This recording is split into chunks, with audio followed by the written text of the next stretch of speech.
오늘 이 발제를 맡아주신 김병곤 정의정책연구소 소장님 함께 하셨습니다.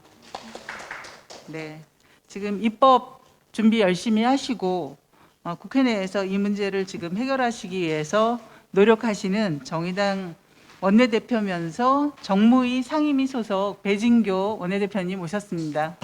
네, 반갑습니다. 예, 저는 오늘 사회를 맡게 된 정의당 부대표면서 6411 민생특위장 박인숙입니다. 반갑습니다. 그리고 멀리 오셨죠? 지금 열심히 지금 설문 사업을 하고 있는 우리 정의당 마포구 지역위원회 사무국장님과 간부님들 두 분 오셨습니다. 먼저 여는 인사말을 우리 배진교 의원께서 원내대표님께서 해주시고 끝난 다음에 잠깐 기자분이 계시니 포토타임을 갖도록 하겠습니다. 네, 반갑습니다. 정의당 원내대표 배진교입니다. 사실 배달하면 저 같은 경우에는 예전에 이제 밤늦게 야식을 시켜 먹거나 아니면 술안주를 시켜 먹었던 그런 기억이 있는데 요즘은 4차 산업혁명과 코로나19를 겪으면서 배달 앱을 통해서 쉽고 또 빠르게 음식들을 지금 주문하고 있는 생활이 일상이 되었습니다. 또 배달앱이 있는 수많은 업체 중에 실제 이제 음식점을 선택할 때 가장 먼저 판단하게 되는 것이 사실은 리뷰와 별점일 수밖에 없고 그러다 보니까 사실은 자영업자분들 입장에서는 리뷰에 따라 또 매출이 결정이 되기도 하고 또 그런 만큼 이 리뷰에 대해서 다른 영업보다도 오히려 리뷰를 더 고민하게 되는 것이 지금 현실인 것 같아요. 물론 이제 소비자가 음식을 시켜 먹고 그것에 대해서 리뷰를 쓰는 것은 당연한 권리인데 그럼에도 불구하고 일부에서는 자신들의 영업을 늘리기 위해서 대가를 지불하고 의도적으로 리뷰를 조작하거나 또는 악성 리뷰를 쓰는 것이 요즘 너무 많이 일반화되어 있고 그것으로 인해서 피해를 받고 있는 우리 자영업자 분들도 상당히 많은 것으로 확인이 되고 있는 상황입니다. 사실은 이제 이러한 부분들과 관련해서는 명백한 범죄인데도 불구하고 아직 법제화가 되지 않음으로 인해서 이런 부분에 대한 규제들의 시급성들에 대해서 많이들 요구하고 계십니다. 오늘 이 자리는 실제 정의당에서 그동안 우리 자영업자분들을 통해서 리뷰에 대한 설문조사도 했고 그 설문조사에 대한 내용들도 함께 공유하고 앞으로 이러한 리뷰와 관련된 문제들을 법제화할 때 어떤 방향으로 하는 것이 좋을지 또 최근에 저희 의원실에서 지금 법안 발의를 준비하고 있는데 블랙 컨슈머와 관련된 부분도 일부 담아야 되는 거 아니냐라고 하는 의견도 있어서 오늘 그런 의견들까지를 잘 반영해서 토론하고 또 법안에도 어떻게 담을지 고민을 좀 하도록 하겠습니다. 오늘 토론회 준비해 주신 우리 6411 민생특위 박인숙 위원장님 요즘 너무 일을 많이 만드셔가지고요. 함께하고 있는 분들이 고생이 많습니다. 물론 위원장님이 제일 고생이 많으시겠지만 하여튼 감사드리고 또 연구소 소장님 우리 김병곤 소장님 라이더 유니온의 문성준 대변인님 그리고 전국 가맹주협의회 김종민 사무국장님 민변의 김남주 변호사님께 감사의 인사를 드리고요. 또 양해 말씀을 드리는 것은 제가 인사말을 하고 오늘 일정이 지금 계속 시간 단위별로 계속 짜여 있어서 끝까지 함께 못한다는 점 먼저 양해 말씀을 드리도록 하겠습니다. 고맙습니다. 예, 우리 배진교 원내대표님 원내에서 꼭 실현하라고 박수 한번 다시 부탁드립니다. 그럼 지금 참석하신 분들과 우리가 기록을 남겨야 됩니다. 지금 플랫폼 경제 시대에 새로운 의제로 지금 접근하고 있는 이 토론회가 역사적 의미가 있다고 생각합니다. 그래서 오늘 함께 하신 분들과 함께 그 자리에서 좀 압축해갖고 일어나서 파이팅하는 모습을 사진으로 하나 남기겠습니다. 우리 이종철 위원님도 다 오세요. 우리 이현주 부장님도 해서 자. 온라인 플랫폼 공정화를 위하여 하겠습니다. 우리 오신 분들, 우리 오송희 부장님들 오세요. 자, 사진은 맡기시고 오십시오. 네, 옆으로 더 오셔도 됩니다. 예. 변호사님. 아, 예, 예. 알겠습니다. 자, 온라인 플랫폼 공정화를 위하여 하면 이렇게 들어주십시오. 온라인 플랫폼 공정화를 위하여. 네, 됐죠? 예. 네.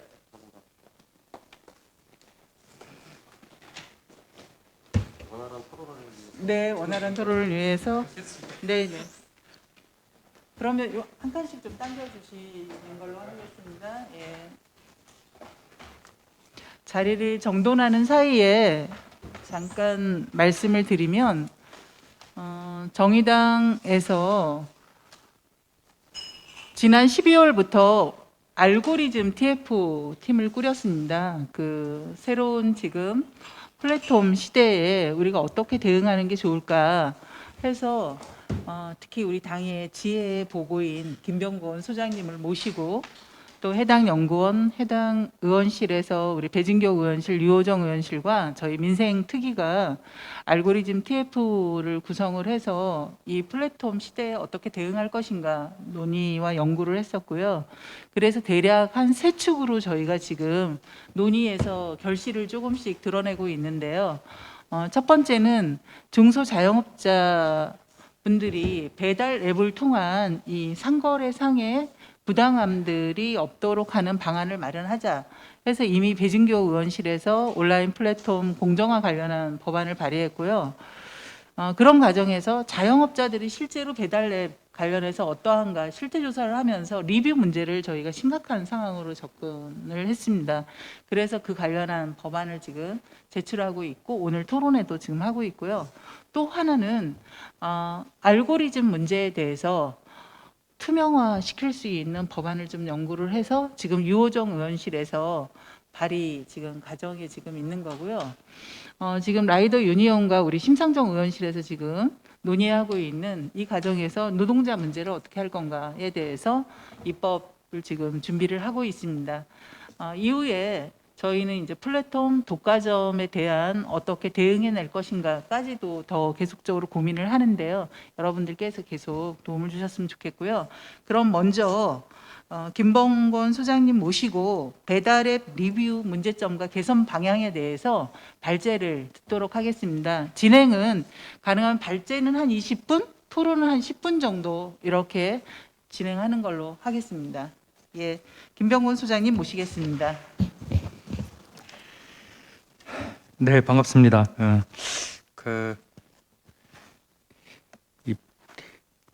최근 코로나19가 이제 시작된 데서 WHO에서 그러니까 팬데믹을 선언한 지도 1년하고 한 3달 정도 넘은 것 같네요, 벌써.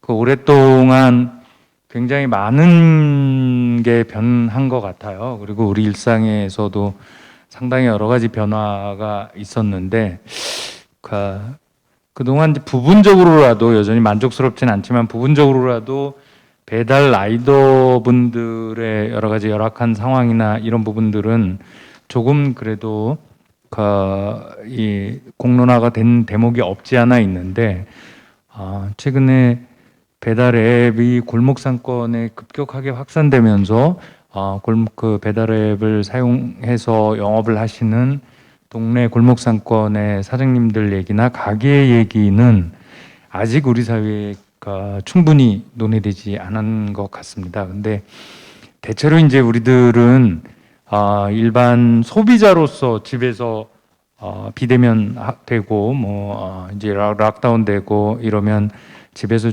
손쉽게 앱에서 음식을 주문한다든지 물건을 시킨다든지 이런 행위들을 하는데, 그런 행위들을 할 때 그 배후에서 라이더 분들이나 아니면 동네 가게가 어떻게 과거하고 다른 서비스 방식으로 그런 서비스들을 제공해 주는가에 대한 관심이 많이 없었던 게 아닐까라고 생각을 하고, 그런 뜻에서 오늘 저희가 이렇게 골목 상권과 배달 앱 문제를 본격적으로 공론화시키고 거기서 가게 사장님들이 어떤 어려움에 직면해 있는지를 함께 논의해보는 자리를 갖는 게 굉장히 뜻이 있지 않을까라고 생각합니다.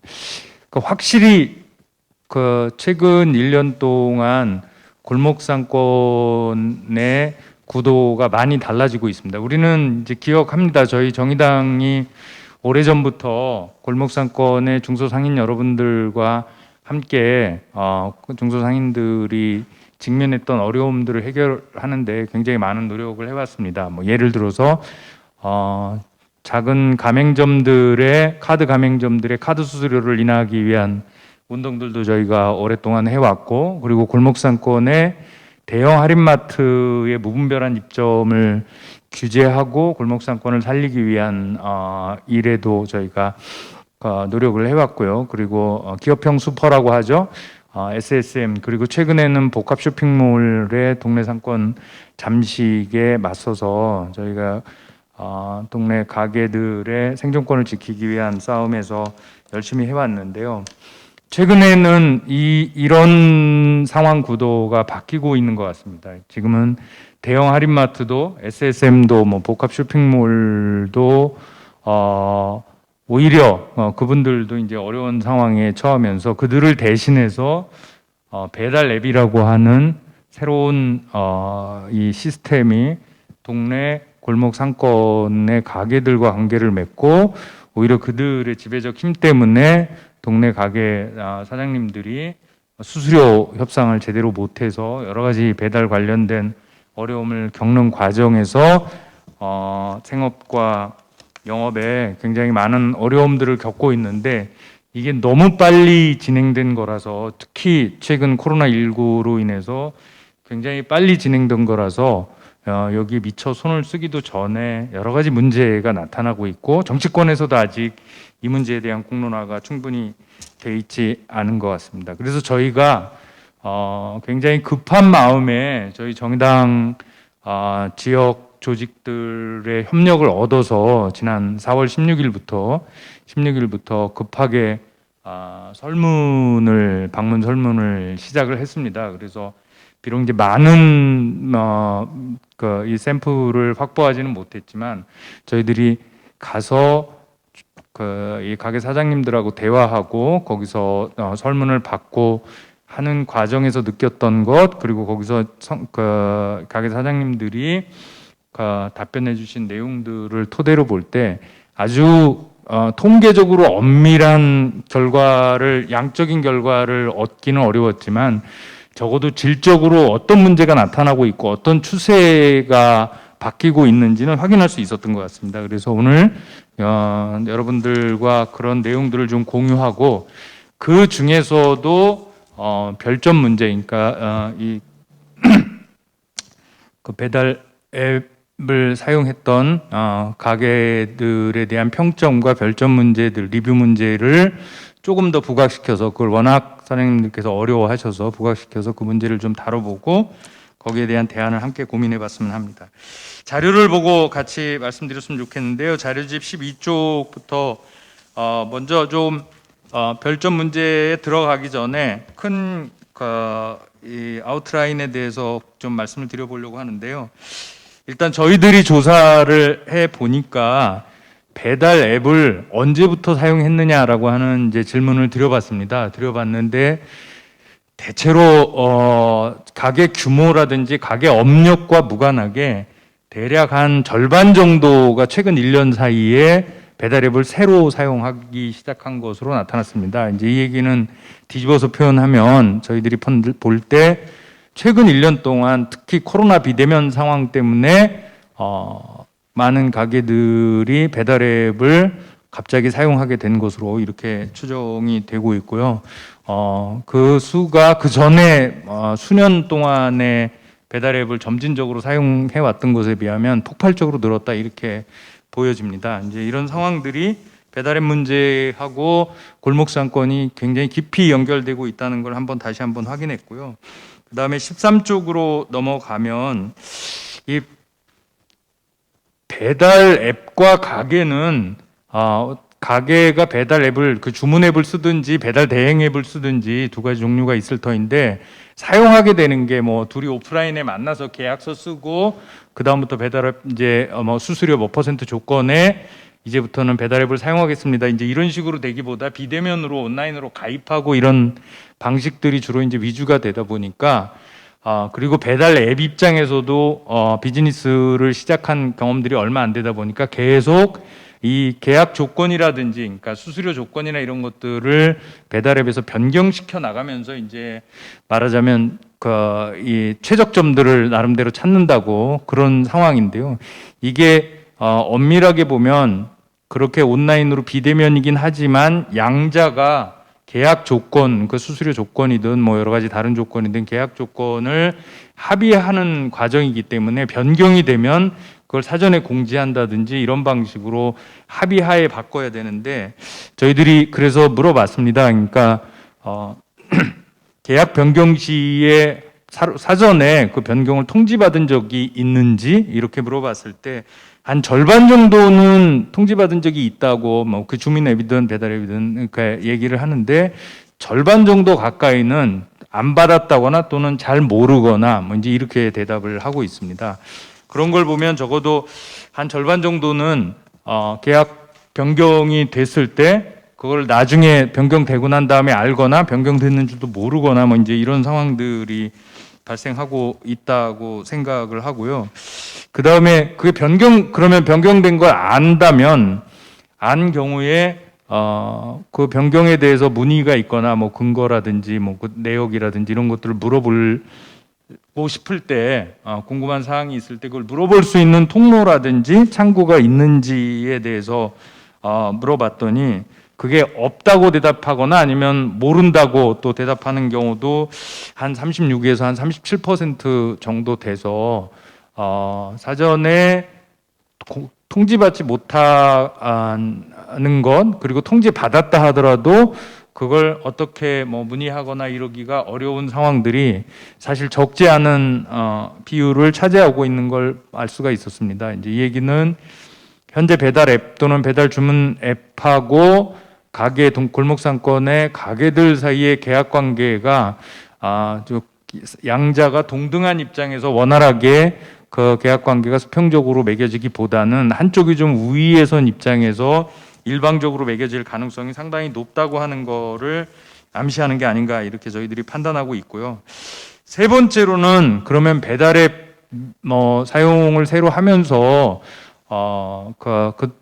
뭐 영업이라든지 매출이 늘어났는지 그게 가게에 도움이 됐는지를 물어봤는데요. 우선 매출을 먼저 물어봤더니 매출이 늘었다고 하시는 분과 줄었다고 하시는 분이 대체로 엇비슷해서 그리고 이제 이 이슈는 배달 앱 사용뿐만 아니라 이제 코로나 상황이라는 여러 가지 변수들이 있기 때문에 매출에 대해서는 딱히 대세가 좋아졌다, 뭐 앱 사용 뒤에 그다음에 나빠졌다 이렇게 이제 판단하기는 좀 모호한 결론을 얻었습니다. 하지만 저희가 이제 그걸 다시 수익하고 연관해서 물어봤을 때에는 수익은 확실히 떨어졌다 이런 평가들이 많습니다. 제가 15쪽부터 먼저 말씀을 드렸는데요. 그래서 그 배달 앱 사용으로 인해서 수익이 매출은 뭐 어느 정도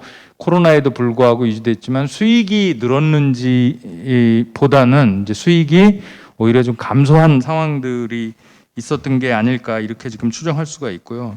그 왜 수익이 줄었을까 또는 늘지 않았을까에 대한 거는 대체로 저희들이 추정을 해보면 비용 부담이 꽤 되었던 게 아닐까 이제 이런 추정이 이제 통상적으로 가능한데요. 그러니까 14쪽하고 5쪽을 보면 배달 앱을 사용하는데 왜 비용 부담이 더 늘었을까 이제 몇 가지 추정이 가능합니다. 첫째는 광고 부담인데요.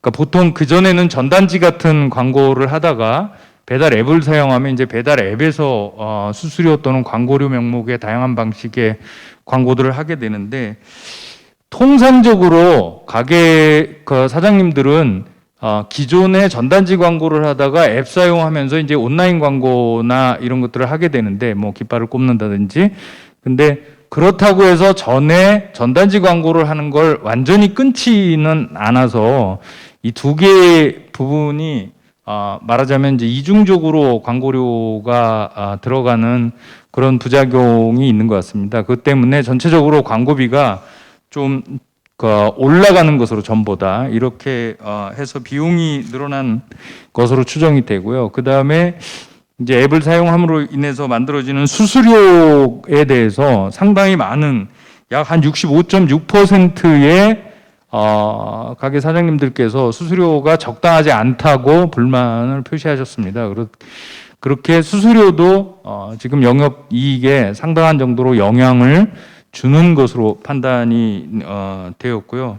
그리고 뭐 정확히 어느 정도 비중인지 모르겠는데 비용 부담 관련해서 그 배달 지연이라든지, 그러니까 가게의 어떤 음식점이라고 하면 음식점의 음식의 질이라든지 뭐 여러 가지 음식의 내용이 문제가 아니라 배달 과정에 이제 문제가 생겼을 때 그거로 인해서 소비자한테 가격을 제대로 못 받는다든지 이제 이런 문제가 생겼을 때 이런 부담도 일정하게 가게가 떠안는 경우가 있는 것으로, 그러다 보니까 그것도 이제 부담의 또 일부가 되는 것으로 파악이 됐습니다. 이런 식으로 외형적인 매출과 무관하게 몇 가지 점에서 광고 쪽 측면에서, 그 다음에 수수료 지불 측면에서, 그리고 부대적인 비용 부담들이 또 추가로 발생하는 것에 의해서 비용 부담이 배달앱 사용으로 인해서 일부 늘어난 대목들이 수익을 감소시켰던 게 아닐까 이렇게 생각하고요.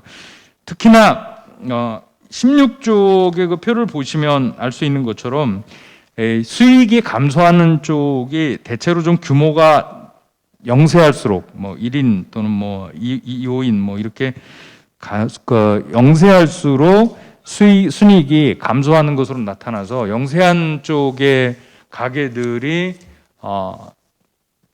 배달앱 사용에도 불구하고 순이익이 증가하지 않은 것으로 파악이 되고 있습니다. 이렇게 이 이외에도 꽤 많은 저희들이 설문 항목을 잡았었는데요. 그건 아마도 저희들이 따로 공유를 해드렸을 것으로 짐작되고, 오늘은 몇 가지 좀 이 자리에서는 큰 것만 함께 여러분들께 말씀을 드렸고요. 본격적으로 골목 상권의 이제 배달앱 이용과 리뷰 문제와 관련해서 말씀을 좀 드려보면, 별점과 그 리뷰에 대해서 상당히 애로사항이 많다는 거였는데, 결론적으로는 일단 별점 테러나 악성 댓글을 경험했던 비율이 약 63.3%, 17쪽 보시면 그래서 굉장히 높은 비율을, 절반을 훨씬 더 뛰어넘는 비율을 보여주고 있고요. 이게 가게 규모가 클수록 피해 경험이 더 많다고 응답을 했습니다. 아마도 이제 아주 소규모 영세한 가게에는 이 별점이나 이런 것에 이제 신경 쓸 여력이나 이런 것들이 없었을 터이고, 좀 규모가 클수록 체계적으로 관리하는 경향들이 있다 보니까 민감하게 반응하시고 또 그런 걸 체크하신 게 아닌가 이렇게 생각이 되고요. 그 다음에 그 리뷰나 벌점 피해가, 그러면 우리가 뭐 넷플릭스나 이런 거 평점, 뭐 영화 평점 매기듯이 그런 문제가 아니고, 이게 기업 이미지 문제가 아니고 가게 매출에 바로 영향을 주기 때문에 우리가 이 자리에서 이 얘기를 좀 다시 하는 건데요.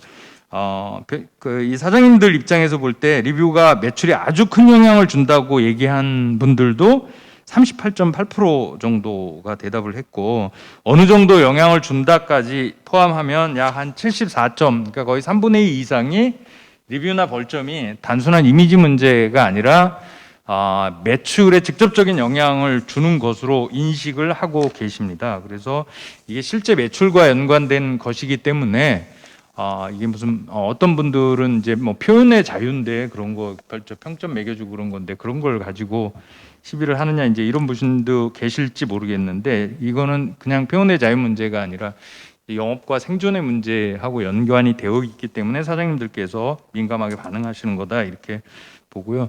그 왜 피해를 본다, 민감하게 반응한다, 이제 이런 말씀을 드리는 거냐면 18쪽 보시면 한 절반 가까운 43.2% 정도 되는 분들은 리뷰가 뭐 정확하다 부정확하다를 떠나서 중립적인 의견을 지키시긴 했는데, 그걸 제외하면 한 4분의 1 정도 또는 5분의 1 정도는 정확하지 않다, 리뷰가. 본인들이 이제 주관적으로 생각하시기에 그렇겠지만, 그래서 중립적인 걸 제외하고는 정확하다고 보는 분들이 한 절반, 그렇지 않다고 생각하는 분들이 절반 정도 되고 있어서 이 리뷰의 이 객관적 타당성에 대한 문제 제기까지 꽤 있는 것으로 보이고요. 그러니까 이제 이런 상황들이 이제 이 뭡니까? 이 가게 사장님들이 별점이나 이 평점에 대해서 불만을 갖게 되는 원인의 이제 기저에 있는 것 같습니다. 그러면 이런 피해를 줄이기 위해서 뭘 어떻게 해야 되는지 이제 조금 나와봐야 되는데요. 그래서 실제로 사장님들이 이런 별점 피해가 상당히 있기 때문에 이걸 진짜 신경 쓰시는지 관리하는지를 물어봤더니 이것도 역시 한 3분의 2 정도 되시는 한 73% 되시는 분들이 리뷰 관리를 하신다고 말씀드렸습니다. 그리고 뭐 당연한 거지만 특히 이제 가게 규모가 큰 데일수록 리뷰 관리를 하는데 많은 에너지를 쏟고 계시는 것으로 알려져 있어서 리뷰 관리가 매출에도 영향을 주고 본인들이 가게 경영을 하시고 영업을 하시는데도 매우 신경을 쓰게 되는 그런 항목인 걸로 나와 있고요. 그리고 20쪽으로 넘어가서 몇 가지 이제 이 문제에 대한 해법들에 대해서 얘기를 해봐야 되는데요.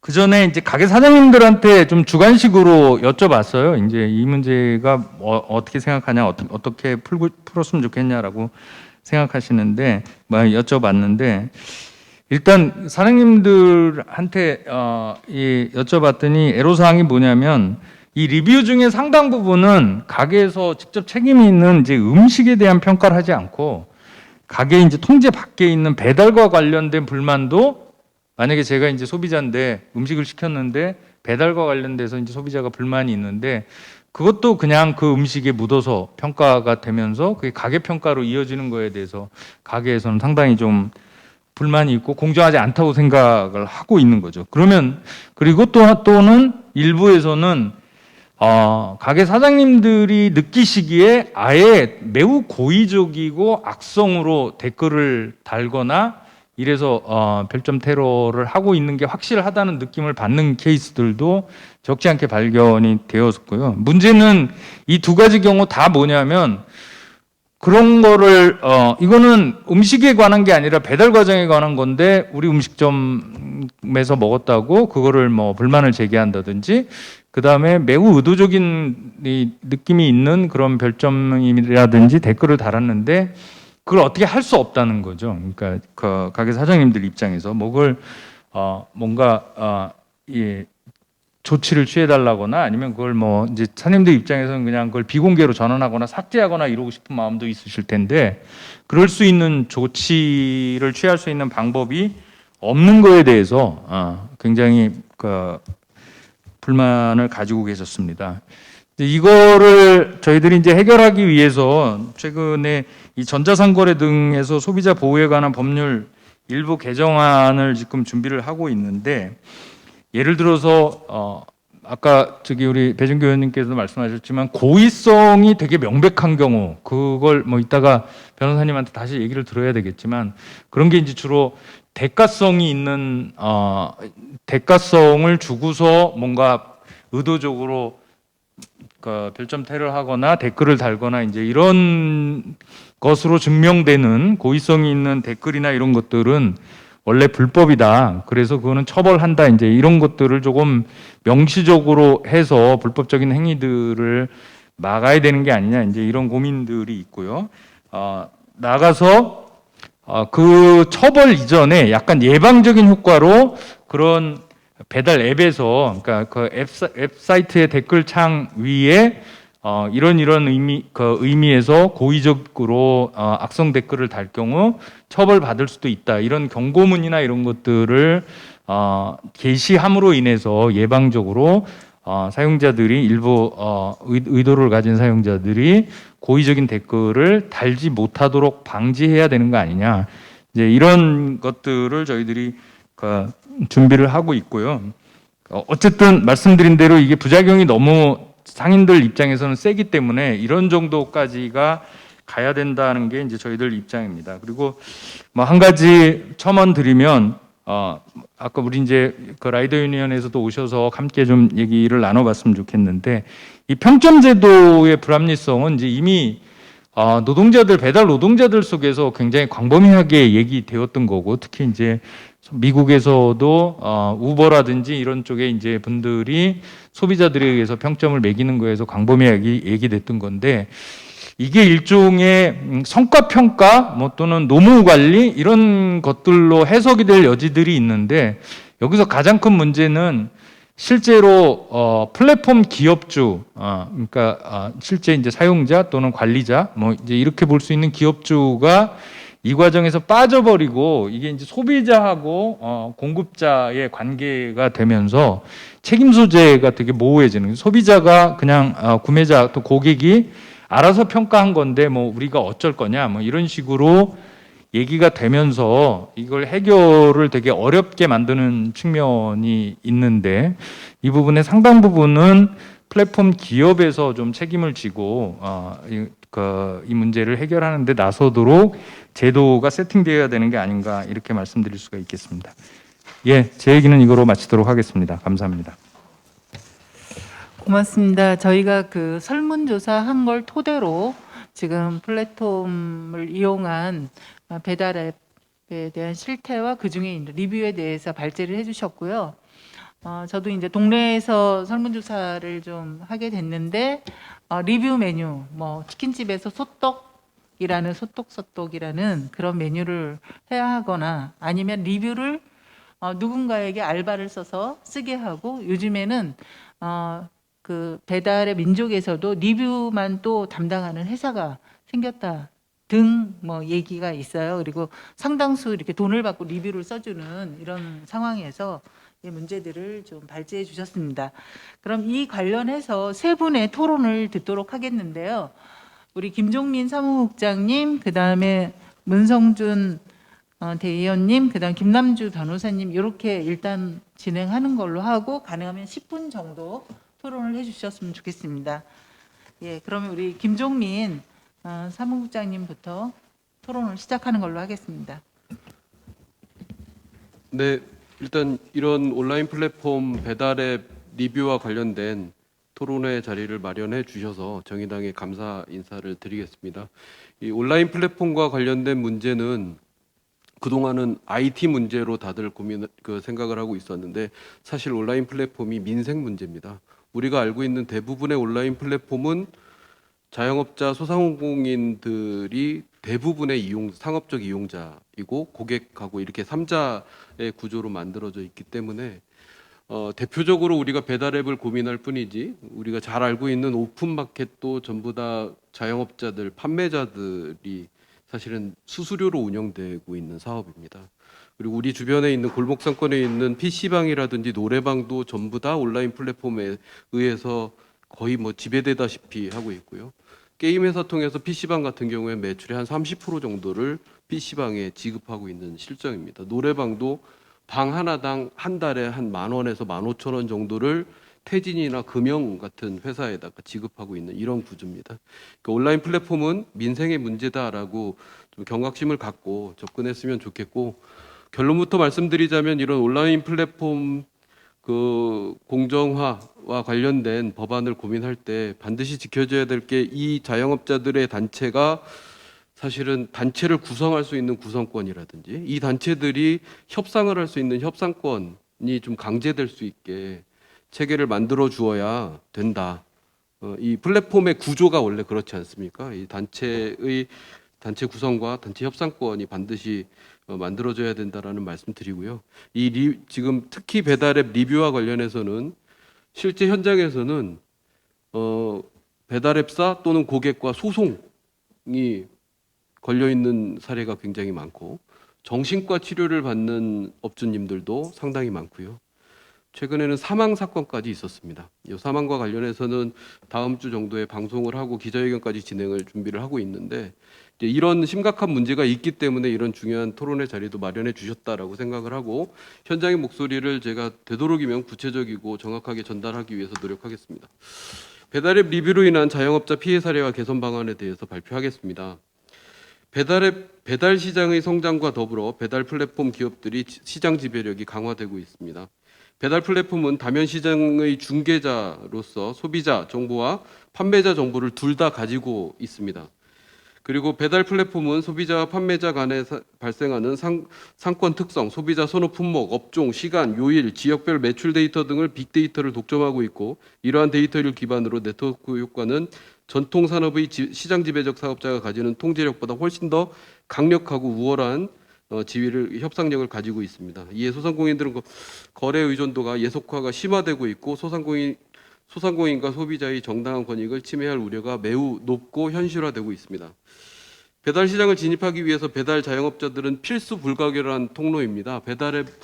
배달앱을 이용하지 않는 그 배달 자영업자가 예전 그 중국집처럼 이런 때는 없다라고 보셔야 됩니다. 100%라고 보시면 되고요. 배달 플랫폼의 독과점 체계가 구축됨에 따라서 배달 광고 시장에 소수의 배달 플랫폼 기업들이 장악하였고, 전통적인 판촉 수단, 우리가 알고 있는 그 전단지 같은 판촉 수단들은 이미 경쟁력을 상실해서 배달 플랫폼은 배달업을 하고자 하는 소상공인들의 소비자에게 접근하기 위한 필수 불가결한 통로가 됐습니다. 배달 소상공인들은 다른 대체 광고 수단이 없는 상황이어서 배달 플랫폼과 서비스 이용 계약을 체결하기 전에 이미 배달 플랫폼과 강력한 예속 관계에 놓이게 되고 실제 수수료 또는 광고비 등 주요 거래 조건을 협상할 여지마저도 없는 상황입니다. 이런 상황에서 매장 평가의 절대적인 기준이 되어버린 리뷰 및 별점 평가 제도에 대해서 말씀드리겠습니다. 리뷰는 모든 배달 플랫폼사가 소비자의 평가에 대한 정보 제공과 구매 관심도를 높이기 위해서 채택하고 있는 소비자 참여형 서비스입니다. 리뷰를 시행하지 않는 배달앱은 없습니다. 별점 평가 제도는 별 하나부터 5까지 5점 척도로 소비자가 직접 주관적으로 매장을 평가하는 제도입니다. 이 또한 채용하지 않는 배달앱은 없다라고 봅니다. 몇몇 공공 배달앱 정도가 없고요. 그리고 리뷰 및 별점 평가 제도의 영향력은 과연 어떤가? 이러한 리뷰 별점 평가 제도는 거리나 배달료의 차이, 할인 이벤트 등 기존 매장 선택 기준과는 비교할 수 없는 영향력을 미치고 있어서 매출에도 절대적인 영향을 미친다라고 볼 수 있습니다. 리뷰와 별점 평가 제도는 매장을 선택하는 효과보다는 매장을 배제하는 효과가 더 크기 때문에 악성 리뷰나 별점 테러 등으로 인한 매출의 급격한 하락이 빈번하게 발생하고 있습니다. 리뷰나 별점을 보고 이 매장이 좋다라고 선택하는 것보다는 이 정도 수준이라면 아예 배제를 하자, 선택하지 않는 경우가 훨씬 더 크기 때문에 매출 하락의 요인이 되고 있다라고 말씀드리는 겁니다. 리뷰 및 별점 평가 제도의 문제점에 대해서 말씀드리겠습니다. 소비자의 주관적인 입장이 매장 평가의 절대적인 기준이 되기 때문에 업체를 통해 허위 리뷰 및 별점 조작으로 매장 평가와 평판이 높이는 일이 발생하고 있습니다. 방금 부대표님께서 말씀하신 허위 리뷰를 하는 회사들이 있다라고 하는데요. 이건 벌써 한 2년 이상 된 만연한 문제입니다. 이거를 위해서 배달 앱사들, 이 피해는 배달 앱사한테 가는 거거든요. 왜냐하면 별점이 2개짜리 가게인데 5개를 만들어주는 회사가 만들어지기 때문에 이거는 말하자면 우리가 얘기하고 있는 배달 앱사들의 고민이라고 볼 수 있습니다. 이게 매출에 영향을 미치는 것보다는 매장의 허위 가치를 높이기 때문이죠. 악성 리뷰와 별점, 이건 이제 2가지 시각으로 봐야 됩니다. 이런 허위 리뷰를 통해서 매장의 평가를 높이는 문제와 이거는 이제 배달 앱사들이 해결해야 될 문제고 접근 방법이 좀 다른데, 이제 악성 리뷰와 별점 테러는 또 이건 자영업자에게 직결되는 문제이기 때문에 다시 검토하겠습니다. 악성 리뷰와 별점 테러가 매장에 미치는 영향이 절대적이기 때문에 자영업자들은 음식의 맛이나 위생 등 본질적인 노력보다는 손편지를 써서 보내드리거나 리뷰 이벤트를 하는 등 리뷰와 별점에 지나치게 매몰되는 상황입니다. 아까 실태조사에서도 75% 가까이가 이 리뷰에 신경을 쓰고 있다라고 하는 건데, 비본질적인 부분에 너무 많은 힘을 들이고 있다라는 점입니다. 일부의 소비자들은 리뷰와 별점 평가를 이용해 부당한 환불 요구, 과도한 서비스 요구, 협박 이런 것들이 만연하고 있는 상황입니다. 자, 이런 소비자의 매장 평가를 절대적이고 막강하게 하는 평가 제도 때문에 매장의 이 리뷰 별점 제도는 블랙 컨슈머라든지 갑질 소비자를 방치뿐만 아니라 오히려 양산하고 있는 그런 구조다라고 평가하고 있습니다. 그러면 실제 피해 사례가 어떤 건지 한번 말씀을 드리겠습니다. 부당한 환불 요구가 굉장히 만연해 있는데요. 대부분의 자영업자들이 이런 것들을 공개하고 이런 문제가 있다라는 걸 드러내기를 굉장히 부담스러워합니다. 왜냐하면 배달의 민족이나 쿠팡이츠에서 배제를 해버리거나 소외가 된다고 그러면 매출에 직접적으로 영향을 미쳐서 망해버립니다. 그렇기 때문에 말을 잘 못하시죠.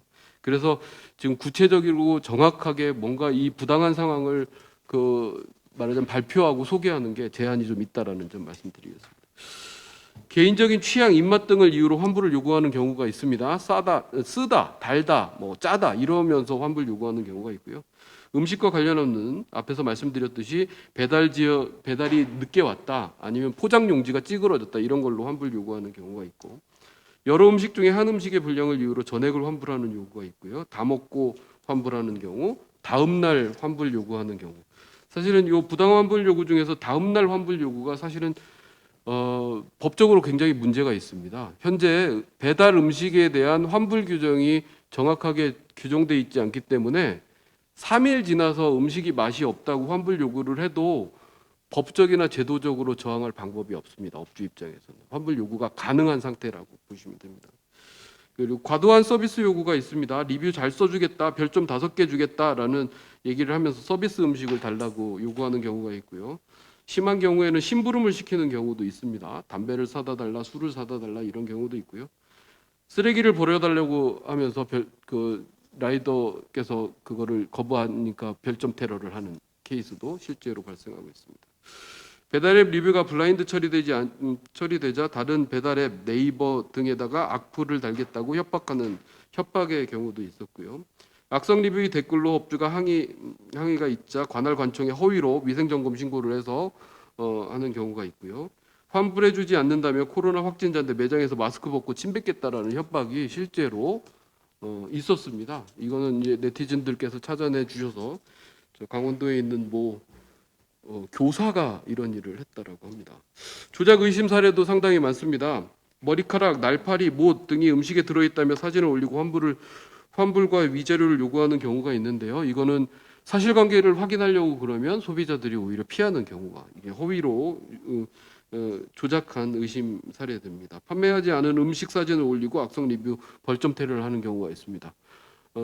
매장에서 판매하지 않는 음식 사진을 올리고 하는 경우죠. 동일 아이디로 여러 음식점에 악성 리뷰를 올리고 환불을 요구하는 경우가 있고요. 음식 훼손 후 사진을 찍어서 리뷰를 올리고 별점 테러하는 경우가 있었습니다.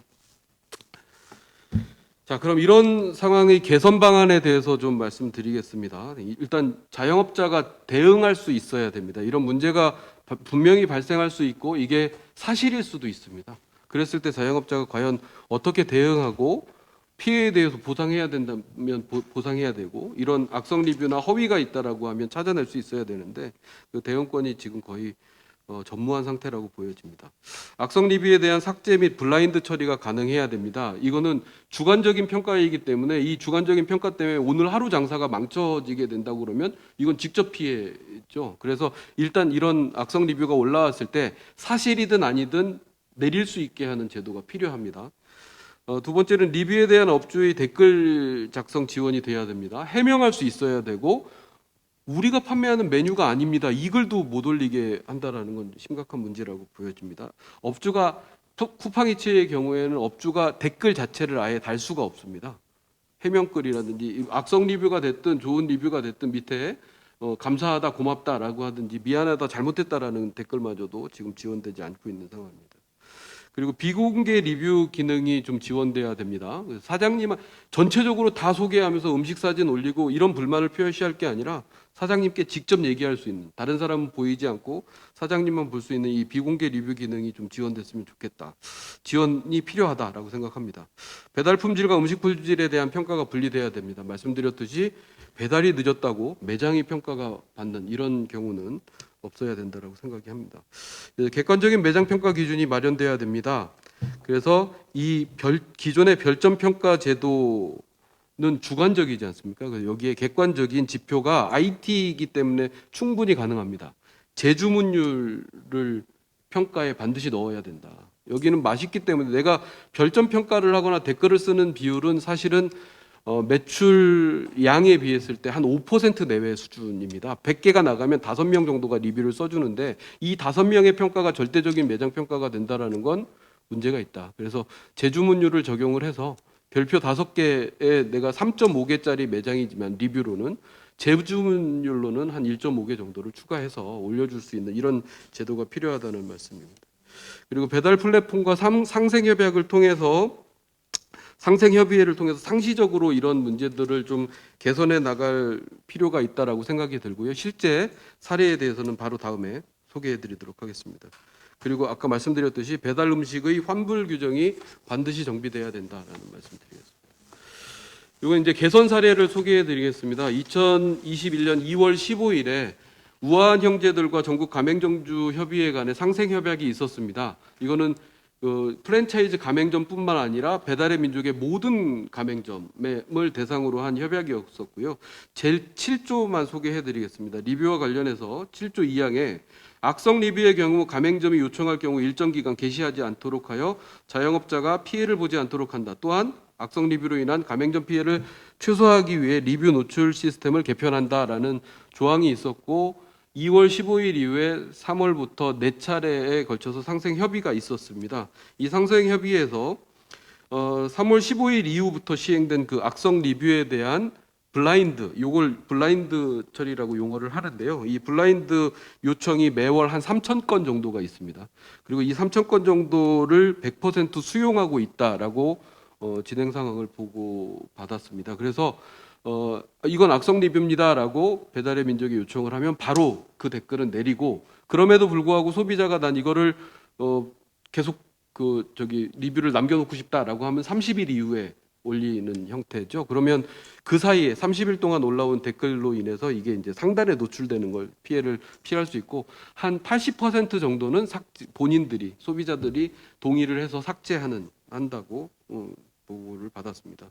블라인드 그 리뷰에 대한 업주의 댓글 작성 지원이 가능하게 배달의 민족은 했습니다. 그래서 가맹점 업주님들의 댓글이라든지 사과, 해명 이런 것들이 가능하게 됐고요. 사장님만 보기 리뷰라는 것을 지원하게 되었습니다. 아까 말씀드렸듯이 비공개 리뷰가 실제로 지금 배달의 민족의 경우에는 진행되고 있다. 그리고 음식과 배달을 분리해서 평가하는 별점에 그 영향을 주지 않는 제도를 시행하고 있습니다. 이번 6월에 회의 전에 했으니까 6월 달부터 시행되고 있다라고 보시면 될 것 같습니다. 그런데 이제 상대적으로 아까 말씀드렸던 사망 사건까지 이르게 한 배달앱은 쿠팡이츠입니다. 쿠팡이츠의 경우에는 일단 블라인드 처리는 약관상은 돼 있습니다. 그런데 약관을 보고 주장을 하는 업주님들은 거의 없고요. 이걸 주장을 해도 그 뭐 소비자 보호, 개인정보 보호 이런 이유로 거의 받아들여지지 않고 있는 게 쿠팡이츠의 현실이고요. 댓글 달기 기능도 당연히 없고요. 그리고 이런 댓글을 달았던 분들이 다른 매장에 대한 평가, 다른 데에선 어떤 리뷰를 남겼는지를 볼 수 있는 리뷰 이력 조회를 하면 이런 무분별하게 블랙 컨슈머라든지 악성 댓글을 다는 게 굉장히 줄어들 수가 있는데 그 기능도 없습니다. 말하자면 글쓴이의 아이디를 누르게 되면 이분이 다른 매장에서는 어떤 리뷰를 썼는지를 볼 수 있는 이런 기능이 좀 만들어져야 된다는 걸 말씀드리고 싶고요. 결론적으로 상생과 지속 가능한 플랫폼 생태계를 위해서 경제 주체 간의 대등하고 공정한 거래 문화가 정착되고 정보와 거래의 투명성, 개방성, 공정성이 강화돼야 한다. 특히 배달 플랫폼의 경우 악성 리뷰로 인하여 곧바로 매출에 타격을 주기 때문에 자영업장의 방어권이 보장을 제도적으로 강화해야 됩니다. 그리고 리뷰와 별점으로 매장을 절대적으로 평가하는 시스템을 재주문율과 같은 객관적인 평가 항목을 추가하여 자영업자로 하여금 리뷰와 별점보다는 음식과 위생 등 본질적인 부분에 더 관심과 노력을 기울이게 해야 됩니다. 리뷰와 별점의 지위를 현재와 같이 유지한다면 배달 플랫폼사가 블랙 컨슈머와 갑질 소비자를 방치하고 이에 더해 양산하고 있다고 밖에 볼 수 없습니다. 네, 이상으로 토론 마치겠습니다. 네, 우리 전국 가맹점주 협의회 사무국장님의 그 생생한 현장 얘기와 몇 가지 사례 대안에 대해서 잘 들었고요. 온라인 플랫폼은 민생이다 하는 말에 되게 공감하고 저희 6411 민생특위가 이 사업을 하는 취지도 이제 자영업자를 보호하기 위해서는 이 문제를 해결하지 않고는 어렵다는 인식에서 했다는 점에서 같이 좀 공감이 되고요. 아까 몇 가지 상생협약 사례도 좀 긍정적으로 좀 볼 수 있을 것 같고요. 제가 이제 현장에서 만나신 분 중에는 리뷰를 도저히 없앨 수 없으면 별점이라도 없어달라 하는 이런 얘기도 있다 하는 걸 좀 말씀드리겠습니다. 그럼 두 번째로 정말 여러 가지 차원에서 우리 라이더 유니온 그 노동자들이 이 문제에 대해서 느끼는 점이 있을 것 같습니다. 문성준 대의원님 모시고 배달 지연 등 배달 관련 악성 리뷰 개선 방안에 대해서 듣도록 하겠습니다. 네. 네, 오늘 이 자리에 오게 돼서 너무 반갑고요. 여러분 만나 뵙게 돼서 반갑습니다. 먼저 리뷰에 관해서 배달에 관한 부분이 관여가 되지 않을 수밖에 없는 현실 속에서 저희 라이더들의 입장과 또 그런 것들을 제가 짤막하게 좀 정리를 해봤는데요. 일단 좀 빨리 시간이 없으니까 읽도록 하겠습니다. 위에 한 줄은 빼고요. 예. 코로나19 전 라이더 유니온은 배달 노동자와 배달 플랫폼에 관심이 없는 사회와 안전을 위해 외면한 현실과 싸워왔습니다. 지금 이 순간 우리는 배달의 플랫폼과 배달 노동자 그리고 관련된 여러 문제를 논하고 있습니다. 비대면 시대에 그들을 연결해주고 역할에 있는 모든 것들의 새로운 법과 제도의 필요성을 절실히 요청하고 있습니다. 오늘 주제를 넘어 가장 중요한 올바른 플랫폼 회사란 무엇일까라는 질문을 드려봅니다. 리뷰의 문제에 고통받는 매장 사장님의 심리적 고통에 충분히 공감하고 있습니다. 리뷰의 내용에 배송 문제로 발생하는 문제가 충분히 있기에 배송하는 입장의 마음에 저희 마음도 편할 수 없음을 인정합니다. 음식 배송은 고객의 주문으로 시작해 라이더의 배차와 조리 시작으로 이어지고 지금의 단건 배달로 출발과 도착까지가 고객에게 실시간으로 확인되고 있습니다. 오늘 아직은 일부는 되지 않고 있는 현실도 있지만 앞으로는 거의 대부분 그렇게 실시간으로 고객의 정보에 노출이 되리라고 보고 있습니다. 고객은 음식을 받고 맛을 평가하고 배달의 시간 문제도 지적하고 있습니다. AI로 이루어지고 있는 배차의 내용에 있어 라이더는 조리 시작에 시작을 결정할 수 있는 권한도 언제 조리 시작이 될지도 알 수 없습니다. 일부 예전에는 조리 시작을 라이더가 배송지와 출발지를 임의적인 본인의 그 주관적인 경험에 의한 판단으로 조리 시작을 일부 수동적으로 결정할 수 있어서 합리적인 배달을 할 수 있는 시스템이 과거에는 있었으나 지금은 그렇지 못하고 있습니다. 그리고 또 앞 배달을 마치고 나서 다음 배달의 정보를 볼 때 조리 시간이 남아 있을 수도 있고 조리 시간이 이미 완료되어 시간이 지난 경우도 다수 발생하고 있습니다. 또한 매장에 도착해서 주문 폭주로 조리 시간이 지연되는 경우도 많이 발생하고 있습니다. 부족하고 초과한 시간을 줄이고자 많은 라이더는 속도를 높이는 것도 현실입니다. 이런 상황에서 안전을 전제로 오토바이 앞번호판 부착에 대한 입법도 논의되고 있어 이 문제의 본질에 멀어지고 있는 현실이 안타까운 마음이 있습니다. 매장 음식 픽업이 AI로 인해서 지연되고 도착한 상황에서 플랫폼의 한계에 대한 원망과 비난을 라이더들이 받고 있습니다. 플랫폼 매장 고객 만족을 위해 시간 단축을 위해 달리는 최대의 피해자이자 또 해결사인 것이 라이더입니다. 리뷰에 음식의 맛을 좌우할 수 있는 배송 시간의 최적화를 이루기 위해 플랫폼의 문제를 공유하고 알고리즘을 공개해 더 합리적인 해결 방법을 모색해야 된다고 생각합니다. 라이더 시각으로 본 배송 지연 리뷰는 플랫폼 회사가 책임져야 할 서비스 품질 문제를 라이더의 문제, 즉 소비자가 노동의 과정을 개입 및 평가한다는 점에서 소비자는 플랫폼의 문제로 보기보단 라이더의 문제로 볼 수 있다는 점이 안타까운 현실이기도 합니다. 한 가지 분명한 것은 라이더는 신속하게 배달을 하고 있고 더 빨리 안전하게 배달을 하고 싶다는 것을 잊지 말아 주시기 바랍니다. 현실적인 문제에 대해서 몇 가지 좀 더 말씀드리자면 일단은 배송 체계가 지금 일반 배송 대행하시는 분들은 아직도 매장에 여러 군데를 들려서 또 3개 아니면 5개를 한꺼번에 배송하고 일부 하고 있는 것이 현실이고, 과거에는 그런 것들이 일반적인 배송 그런 시스템이었습니다. 지금은 쿠팡을 시작으로 해서 배민까지도 이 단건 배달로 모든 것들이 좀 바뀌어 나가고 있는 추세에 있습니다. 아직 배민은 일부 지역에서만 지금 단건 배달을 하고 있는데요. 이에 따른 많은 문제들이 지금 생기고 있는 것이 현실입니다. 일단 현실적인 좀 문제를 말씀드리자면, 일단 그 주문이 이루어졌을 때 쿠팡 같은 경우에는 바로 조리 시작이 순서대로 들어가는 걸로 알고 있고요. 이제 배민에서는 조리 시작의 시간을 매장에게 통보를 해주고 있습니다. 배민 같은 경우에는 라이더가 배차가 된 이후에 라이더가 매장에 도착하는 시간을 AI가 계산해서 조리 시간을 결정을 매장에 통보해주고 있습니다. 그런데 이런 시간들이 생각보다 제대로 정확하게 이루어지고 있느냐, 그렇지는 또 않은 것이 현실입니다. 주문이 폭주할 때나 또 주문이 너무 없을 때, 또 배달하는 라이더들의 움직임의 동선, 이런 것들이 합리적으로 데이터 AI의 정확한 알고리즘에 적용되고 있지 못한 것이 현실입니다. 여기서 생기는 모든 문제는 결국에 매장 업주와 라이더들의 분쟁으로 현장에서 매일매일 이루어지고 있습니다. 이것은 매장의 잘못도 아니고 라이더의 잘못도 아닌데도 불구하고 매장과 매장 업주와 라이더들 간의 문제로, 또는 리뷰의 문제가 생겼을 때 매장에서는 역시 라이더의 문제로 보는 경향이 있습니다. 저희 라이더들이 도착을 한 이후에 음식이 나와 있는 경우가 있습니다. 예를 들어서 조리 시작이 알림에 상관없이 매장에서는 그냥 조리가 시작되는 경우가 있습니다. 라이더는 도착을 아직 안 했는데 음식은 나와 있는 경우가 물론 발생하는 경우죠. 그랬을 때 라이더가 매장에 도착했을 때 매장 업주분들은 음식이 다 되었는데 왜 이렇게 늦게 왔느냐.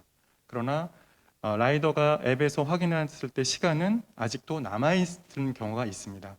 이런 경우에 그 라이더들의 입장은 굉장히 난감한 경우에 처할 수밖에 없는 거죠. 라이더는 시간에 맞춰 도착을 했지만 매장 업주 입장에서는 음식은 벌써 나와 있는 경우가 있을 수 있는 경우입니다. 이러한 사례는 굉장히 좀 여러 가지 경우의 수가 많기 때문에 따로 구체적으로 말씀드리고는 않겠습니다. 아까 여기 한 예에 우버, 제가 계속 말씀드려도 되나요? 네네네. 여기 한 예에 아까 우버애가 있었는데요. 제가 90년대 초에 우버 기사로 한 1년 2개월 정도의 근무한 경험이 있습니다. 우버 같은 경우에 좋은 예를 들어주셨는데요. 우버 같은 경우에 고객이 이 배차 기사님에게 배차가 되면 그 고객에 대한 전 기사님들의 평가가 점수로 나옵니다. 그거를 물론 아시는 분도 있고 모르시는 분도 있습니다. 고객이 이 평가에 대해서, 그러니까 고객이 배차를 신청을 했는데 내가 배차된 기사가 내 점수를 알고 있다는 것을 고객이 알고 있는 경우와 모르는 경우가 좀 있겠죠. 그럼 배차를 당한 기사님의 입장에서는 평가가 굉장히 예를 들어서 3점의 이하로 나타난 그 고객과 배차됐을 때는 기사님들은 굉장히 긴장하게 됩니다. 이 고객은 뭔가 문제가 있다는 것을 알고 있기 때문이죠. 그렇기 때문에 그때 받는 노동자의 어떤 심리적인 상태와 그 과정은 굉장히 심리적으로 어렵습니다. 네, 이런 것들이 계속 노동자의 어떤 문제, 또 이 플랫폼에 이런 플랫폼이 관여해야 될, 직접적으로 해결해야 될 문제를 이 고객과 노동자로 이 모든 것을 점수화돼서 지금 평가되고 있고, 앞으로도 이런 것들이 계속 이루어지는 것을 저희는 계속 지향해야 된다고 생각합니다. 지금 아까 말씀해 주신 것들을 보면 리뷰의 상태에 있어서 저희 배달 라이더도 점수로 지금 현재 평가되고 있습니다. 그래서 점점 그것은 분리되고 있는 것이 현실이라고 보고요. 그런데 이런 평가들이 과연 현실적으로 정확히 이루어지고 있느냐? 음식에 대한 평가는 맛에 대한 리뷰로 되고, 배송에 관한 리뷰는 배송에 대한 평가로 지금 현재 이루어지고 있는데요. 쿠팡 같은 경우에는 제가 알고 있기로는 거의 98% 이상이 비대면으로 이루어지는 걸로 알고 있습니다. 혹시 카드 결제나 현금 결제가 없이 사전 결제로 100% 이루어지기 때문에, 또 이제 코로나 영향도 있기 때문에 고객과 만나는 경우가 없는데요. 고객과 만나지도 않고 문 앞에 뒀는데도 고객은 배송에 대한 문제를 체크에 대해서 체크를 좋지 않은 점수를 주고 있는 것이 현실입니다. 네, 이렇게 사실은 부정확한 리뷰에 대해서 플랫폼은 아직도 전혀 관여되고 있지 못하고 올바른 평가로 이루어지는데 이런 것들을 또 라이더들한테 계속 실시간으로 노출되고 평가되는 그런 것들이 라이더들 입장에서 심리적으로 문 앞에 놔야 될 때 어떤 각도로 놔야지 도대체 나는 좋은 점수를 받을 수 있나 이러한 말도 안 되는 상상을 하고 있는 것이 현실입니다. 네. 배민도 역시 지금은 배달에 대한 평가를 받고 있고요. 그런 점수가 퍼센트로 나오고 있습니다. 뭐 저는 지금 뭐 98%를 받고 있는데요. 제가 왜 98%인지, 과연 2%가 어떤 문제가 있었는지에 대한 어떤 그런 백데이터는 저는 역시 플랫폼에서 전혀 정보를 받아보지 못한 상태입니다. 저희들이 짤막하게 이제 마무리하자면요. 제가 생각하고 있는 이 리뷰의 문제는 이런 것 같습니다. 지금 리뷰의 문제가 발생했을 때 1차적으로 고통받는 것은 매장의 업주분이시겠죠. 이 매장 업주분들에 대해서 리뷰에 대한 평가를 일단 블라인드 처리를 하고 그 다음에 있어서 이것에 대해서 확인 작업을 해피콜을 진행을 해야 된다고 생각합니다. 여기서 플랫폼은 이런 해피콜이나 이런 모든 것들을 매장에 또 이런 것들을 전가하는 어떤 그런 느낌이 좀 있는데요. 제 생각에는 플랫폼 회사에서 이것들을 적극적으로 매장에서 블라인드 처리를 했을 때 이것들을 대해서 실질적으로 해피콜을 해서 원인 분석을 하는 것들을 플랫폼 회사에서 가져가 있다고 생각해요. 그래서 그거에 대한 결과 분석을 매장과 또는 라이더한테 공유를 해서 근본적인 문제를 하나하나 고쳐가야 된다고 생각합니다. 매장도 완벽하지가 않습니다. 포장 불량 많이 발생합니다. 자, 간단한 실례로요. 뜨거운 음식을 바로 랩핑을 해서 그냥 포장해서 그냥 가져가면요. 배송 시간에 따라 물론 차이가 있지만 그 랩핑은 터져버립니다. 당연히 국물은 나오게 되죠. 간단한 예로 랩핑을 할 때 가운데에 자그마한 구멍 2개 정도만 뚫어주면 절대 국물은 넘치지 않고 랩핑은 터지지 않습니다. 그러나 많은 업주들은 이러한 아주 기본적인 영업적인 상식 이런 것들도 사실 아직 부족한 매장도 사실 있습니다. 근데 이런 것들을 라이더분들이 또 일일이 알려주는 것도 어렵고요.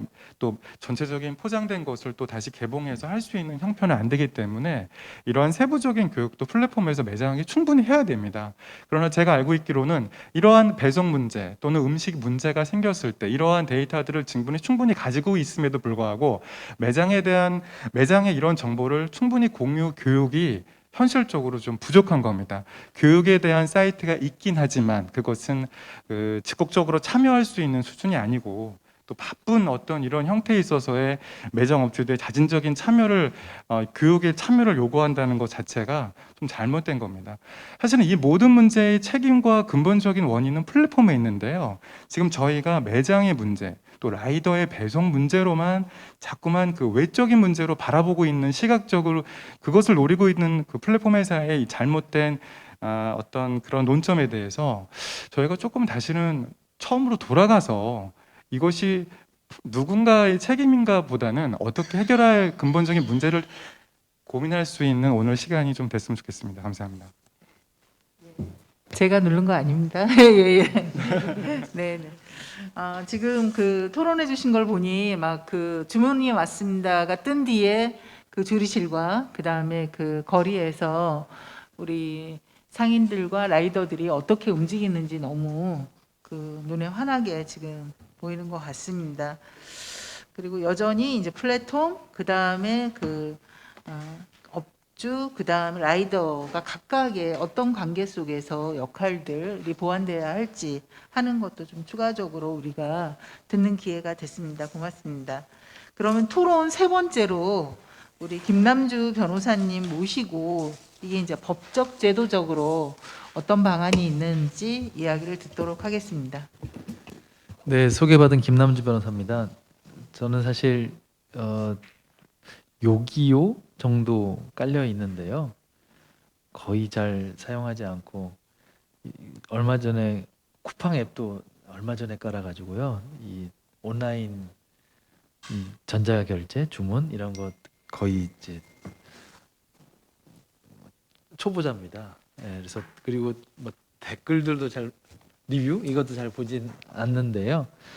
리뷰까지는 다 안 보고 그냥 별점이 많으면 뭐 좋겠거니 이 정도 참고하고 있는데 이게 굉장히 많은 영향을 소비자 구매 그리고 그 업주의 영업 이익에 매출액에 상당히 영향을 많이 미친다는 말씀을 들으니까 조금 생소하긴 한데 제가 얼마 전에 그 우장창창이라고 그 리쌍하고 강남 가로수길에서 곱창집 하시던 분이 다시 이제 곱창집을 열었어요.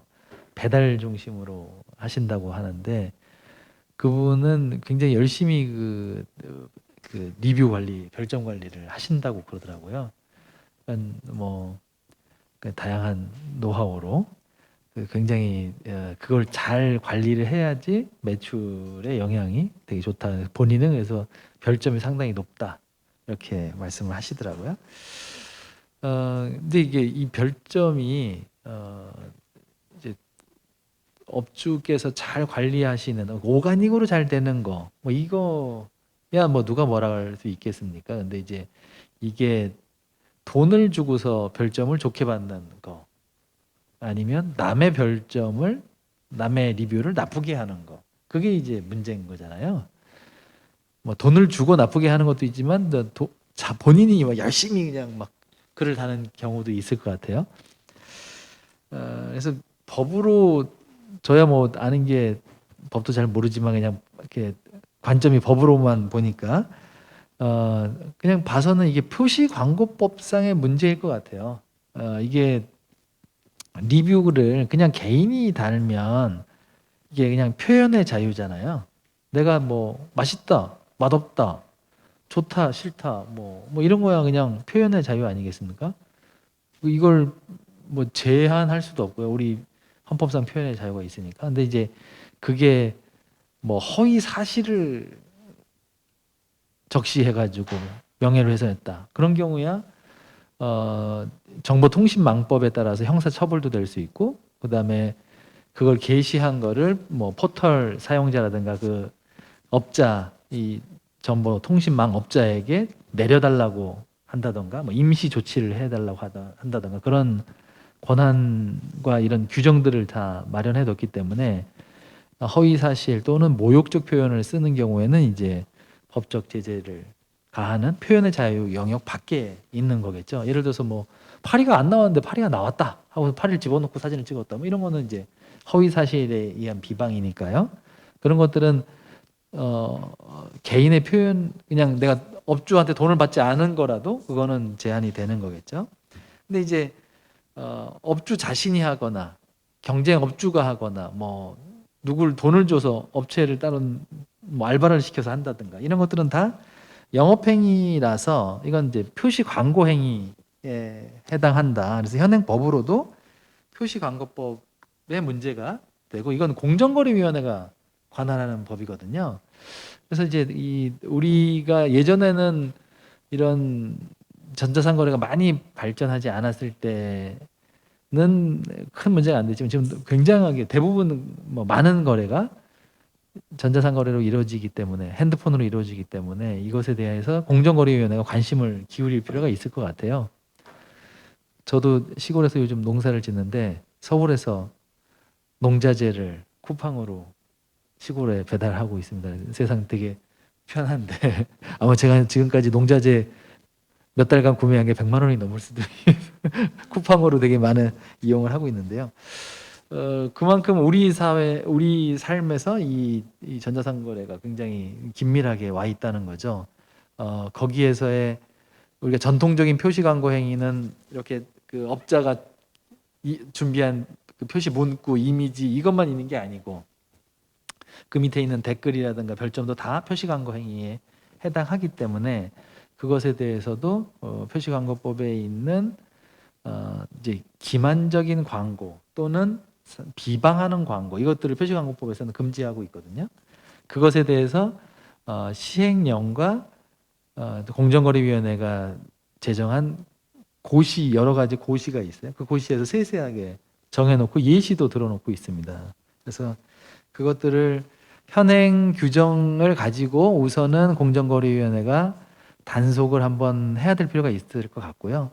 그 다음에 이제 이 배달 앱이라든가 이런 게 있기 전에 만들어진 거기 때문에 조금 현 시대에 맞게 업데이트, 보완이 될 필요가 있겠다 그런 생각이 들고요.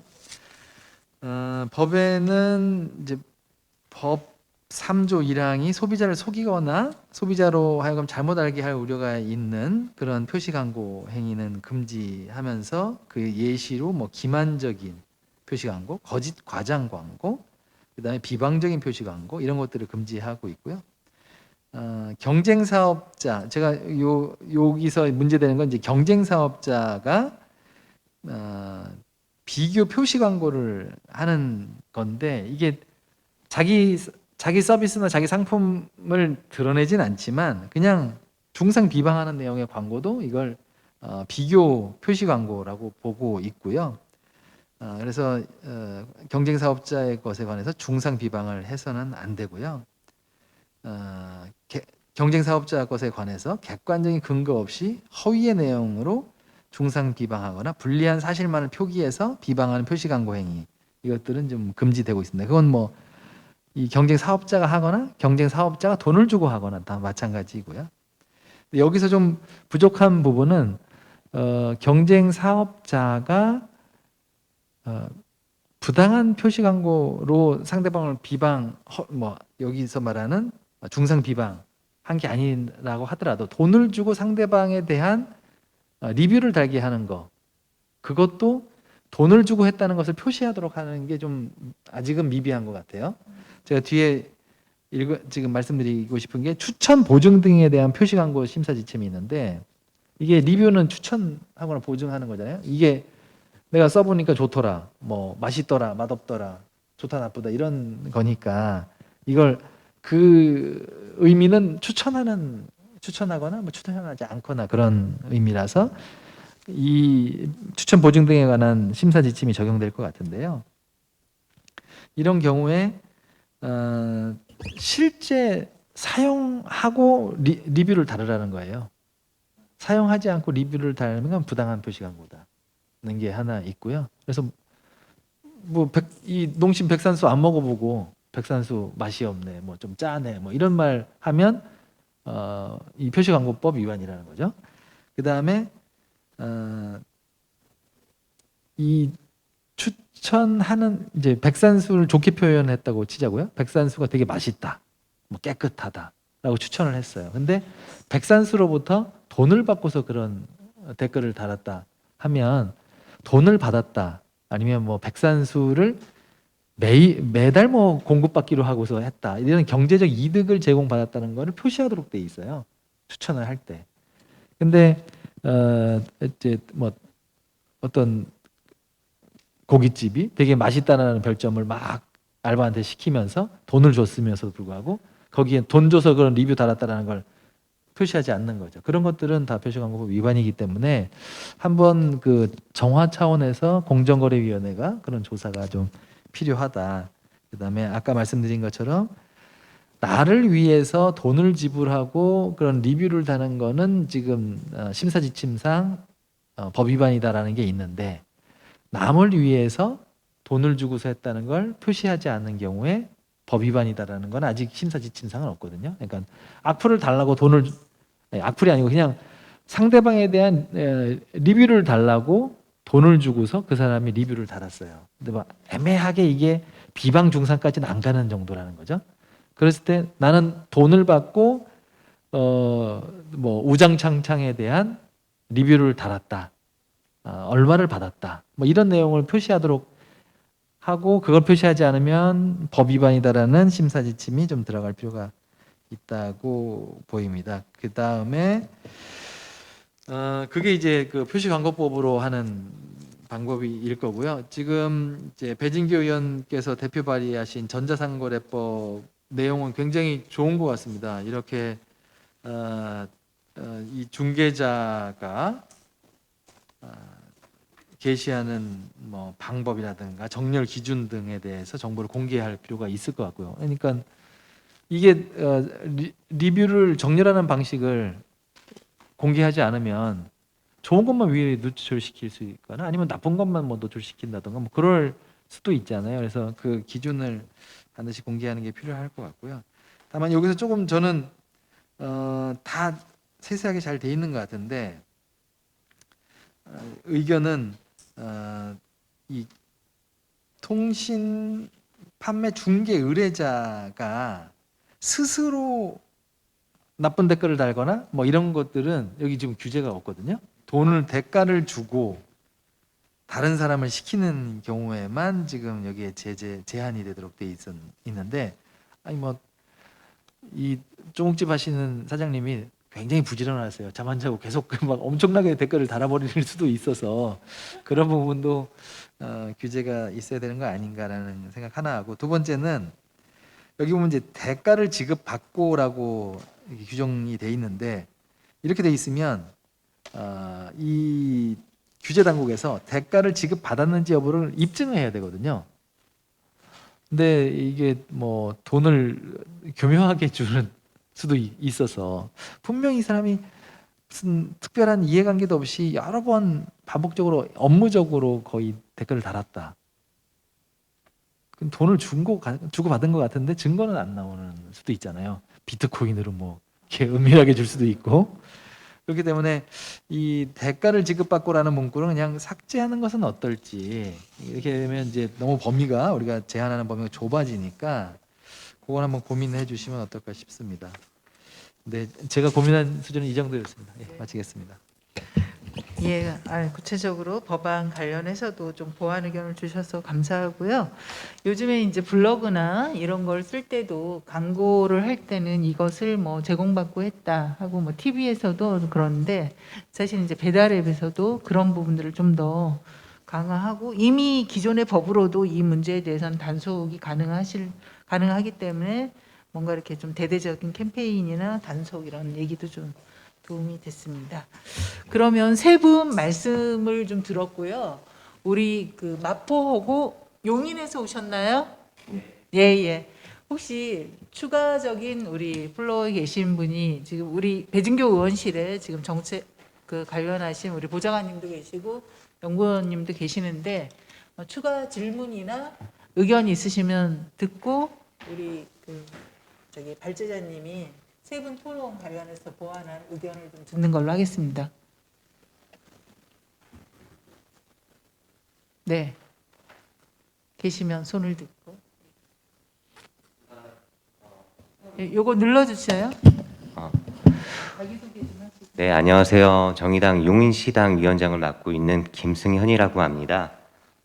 지난 4월 달에 처음 라이더 유니온과 저희가 하는 모습을 보고 라이더 유니온의 조합원으로 가입해서 지금 현장에서 어떤 분위기들이 있는지 쿠팡 이츠도 며칠 따라다녀 보고 배달앱 관련해서도 며칠 상황을 한번 지켜봤거든요.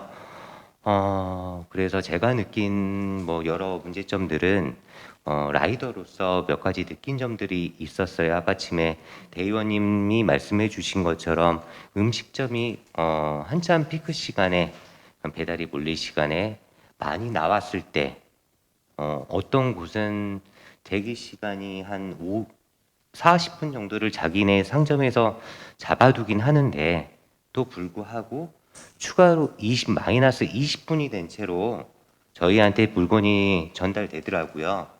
이럴 때 소비자는 이런 상황을 모른 채 이러한 불만들을 라이더 분들한테 뭐 어필하는 곳도 있었었고 이런 문제들을 어떻게 풀 수 있는가 또 고민하게 되는 지점들이더라고요.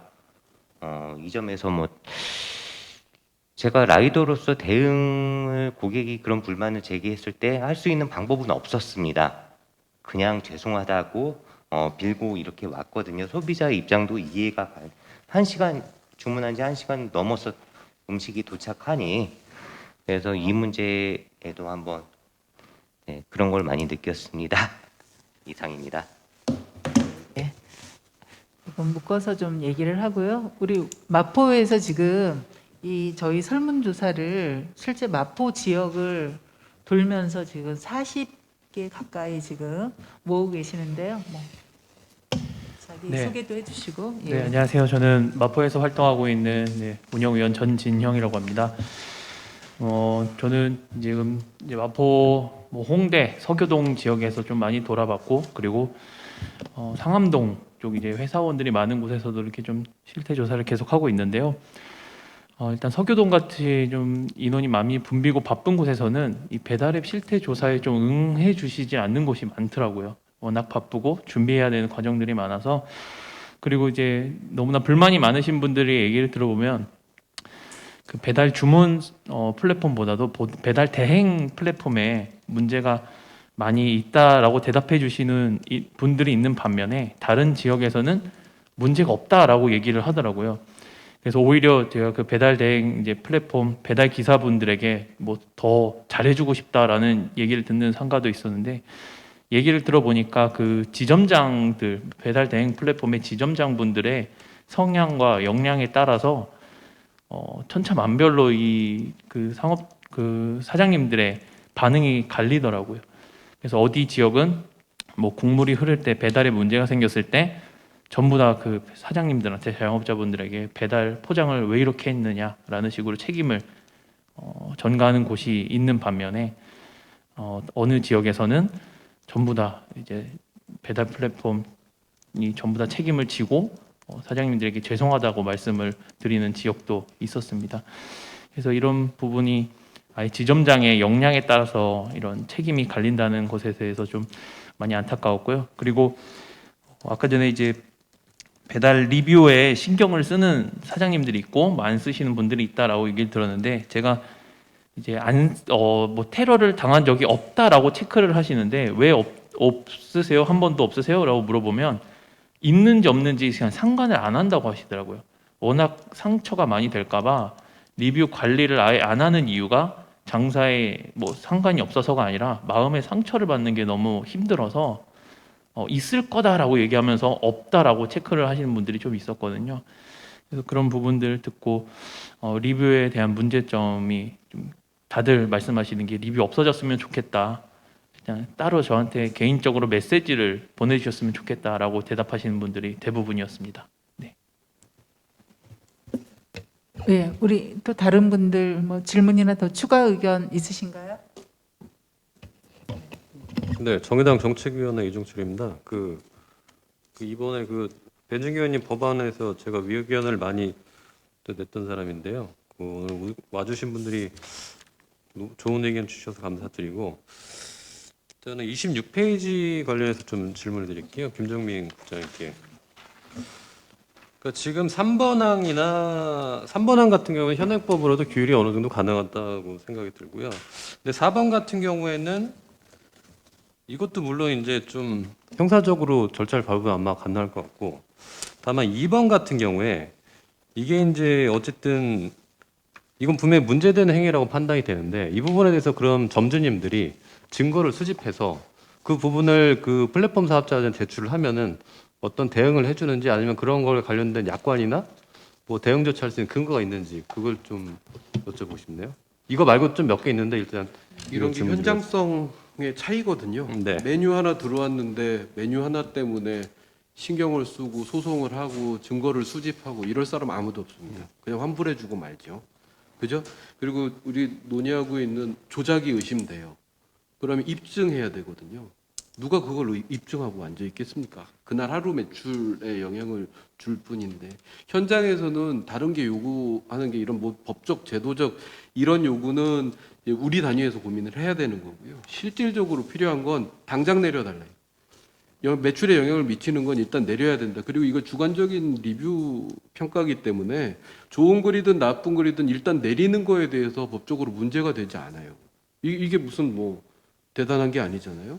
근데 매출에는 피해자는 있는 거잖아요. 그러니까 일단 내리고 나중에 수습을 하는 방법, 이게 이제 블라인드 처리인데 이게 굉장히 주요했습니다. 리뷰하고 관련해서 크게 불만이 배달의 민족이 이제 확 줄어들게 된 계기라고 보여지고, 이제 자영업자들 분들이 이 블라인드 기능을 해라라고 서로 추천을 해줘요. 이런 나 이거 리뷰 때문에 마음에 상처가 있습니다. 너무 힘들어요. 이렇게 얘기하면 빨리 전화해서 블라인드부터 먼저 처리해라. 이렇게 지금 좀 확산되고 있는 과정이다. 그리고 법적으로 여기에 있는 모든 게 다 2만 원, 3만 원짜리 케이스들이에요. 이것 때문에 이분들이 노력을 해서 하루를 이런 경우는 거의 없습니다. 근데 이제 오히려 반대로 소비자들이 앙심을 품고 이런 걸 가지고 배달앱 고객센터하고 소송까지 걸고 이런 경우는 있죠. 그런 경우는 예, 그 말씀은 잘 들었는데 이제 제가 조금 더 구체적으로 질문드리고 싶은 게 그 2항에 보면은 어쨌든 과도한 서비스를 시킨다는 부분이 있잖아요. 그러니까 심부름을 시키거나 담배 심부름을 시키거나 쓰레기를 버려달라고 하는 경우에 있어서 보통 이제 플랫폼 사업자랑 상의를 하거나 논의를 할 거 아닙니까? 그런 전례가 있는지 아니면 그럴 경우에 뭐 이렇게 구체적으로 뭐 증거를 좀 제시해가지고 대화를 한 적이 있는지.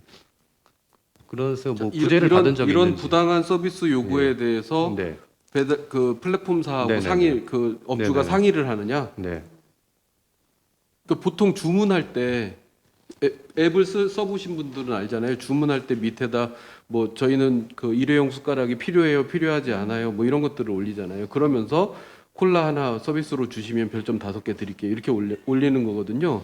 이거를 플랫폼사가 하고 뭐 이렇게 문제 제기를 하거나 직접적으로 그렇게 하신지는 모르겠어요. 근데 상생협약을 하면서 그런 얘기는 주고받았어요. 왜냐하면 사장님만 보기 리뷰 기능이 생기면서 좀 그런 게 있다고 하더라고요. 아무도 안 보고 사장님하고 둘만 보니까. 근데 이제 뭐 이거는 제도적으로라기보다는 이제 약관 문제로 해결을 하는 게 어떨까? 문제는 많습니다. 그다음에 일단 환불 요구에 있어서 사실은 이제 환불 요구의 기준이 어떤 거냐가 따져봐야 되잖아요. 네.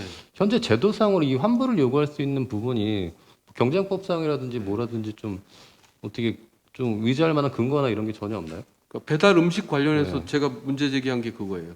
배달 음식과 관련해서 환불 요구를 어느 선까지 할 수 있는지 없는지. 이거 다 주관적인 거잖아요. 그리고 이 환불 요구가 무슨 절차를 거쳐서 하는 게 아니잖아요. 그냥 요청하면 받을지 말지를 플랫폼사에서 물어보잖아요. 사장님 환불 요구가 왔어요. 받으실 거예요? 안 받으실 거예요?